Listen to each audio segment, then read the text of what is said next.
कराची के इलाके नाजमाबाद में ऑनलाइन फूड डिलीवरी कंपनी के गोदाम में लगी आग पर कई घंटे की जिद्दोजहद के बाद काबू पा लिया गया। रेस्क्यू के मुताबिक गोदाम में जाने का सिर्फ एक ही रास्ता था और धुएं की वजह से फायर फाइटर्स को अंदर जाने में दुश्वारी थी। Chief fire officer Humayun Ahmed ने बताया कि गोदाम में वेंटिलेशन नहीं थी। हैवी मशीनरी की मदद से गोदाम की दीवार तोड़कर फायर फाइटर गोदाम में पहुंचे।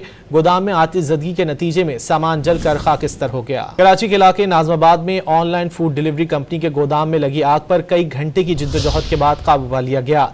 रेस्क्यू के मुताबिक गोदाम में जाने का सिर्फ एक ही रास्ता था और धुएं की वजह से फायर फाइटर्स को अंदर जाने में दुश्वारी थी। Chief fire officer Humayun Ahmed ने बताया कि गोदाम में वेंटिलेशन नहीं थी।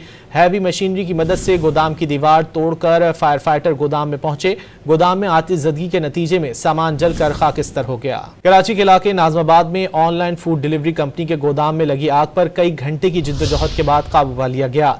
रेस्क्यू के मुताबिक गोदाम में जाने का सिर्फ एक ही रास्ता था और धुएं की वजह से फायर फाइटर्स को अंदर जाने में दुश्वारी थी। Chief fire officer Humayun Ahmed ने बताया कि गोदाम में वेंटिलेशन नहीं थी।